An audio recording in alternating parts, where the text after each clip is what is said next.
that question, I just wanted to send my condolences to Mr. Hamlin of the Buffalo Bills, his family, his teammates, and the city of Buffalo.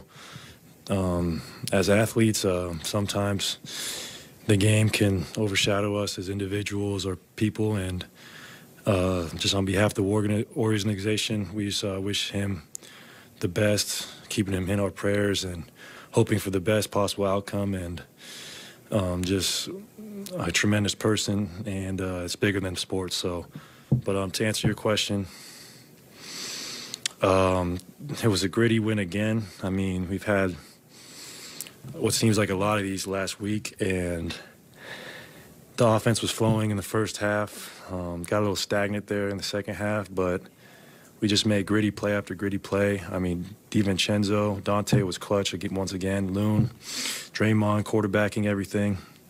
Jordan taking over in certain situations. So it was just another all-around effort from the whole squad.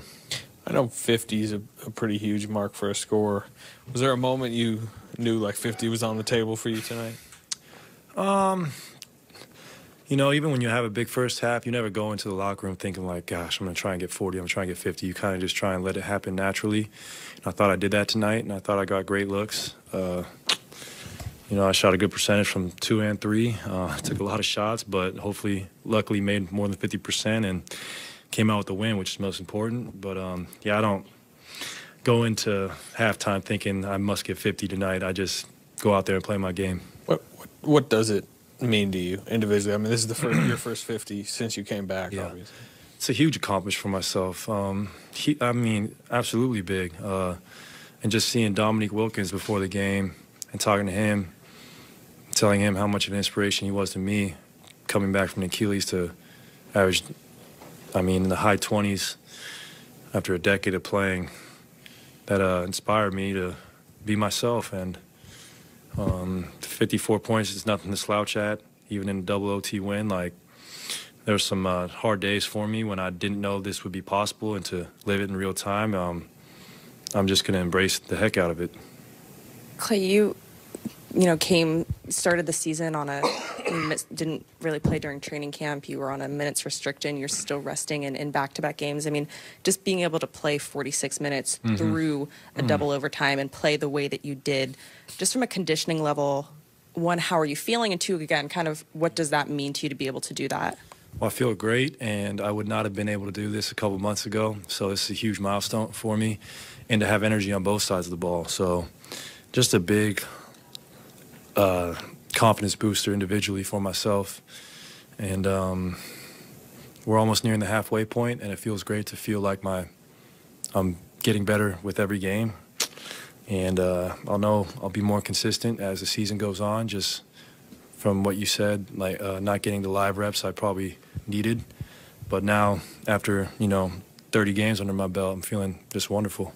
Klay, this 5-game win streak has been full of a lot of fight and grit at the end of games. How fitting is it that you guys win this one on a Kevon Looney 21st rebound, put back? And what does it say about Looney in general?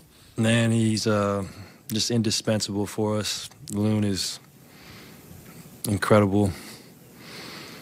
His ability to be out there every night, his ability to read the offense, to protect the rim and rebound. I mean, 21 rebounds is nothing to.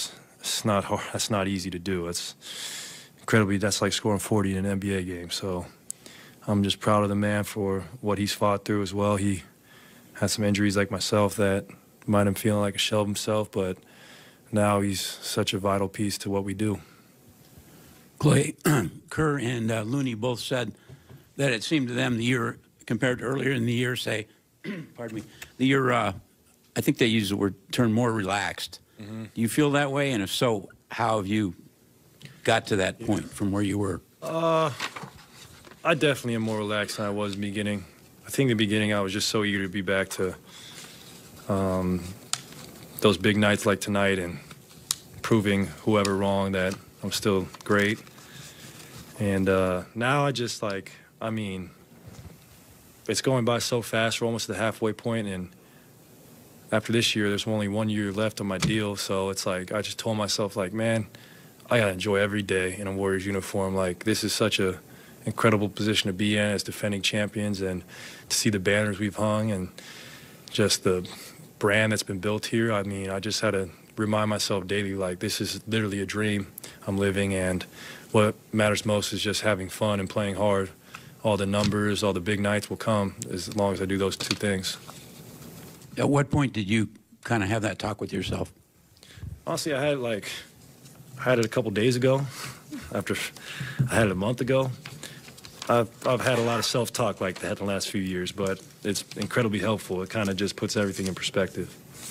Couple questions, Klay. I know shooters don't love to talk about the technical stuff too much, but is your shot a little tightened up now than when it was earlier in the season? I think so, and I think that's just a result of being in much better shape. When I'm not at the peak performing condition I need to be, I can drift. I can come. I was short a lot, and Ron Adams and I had a great conversation about just going straight up, straight down, and really getting that lift under my shot. So yeah, you could say that it's a little more sound than it was, say, a month or two ago. And also on that shot at the end of overtime, the ISO was that. We talked a little bit about it, but what was on your mind there, and did you know, and you were dribbling a ton to get to that shot? Well, it's good seeing Justin, man. I play again. It's just crazy looking at Justin. I mean, won a championship together, and we've been playing against each other since high school, and he gave me a little space, just enough I needed, and I just was trying to get a rhythm dribble. And when you're an offensive player, if someone's going to be in your chest, you go around them. And when they give you that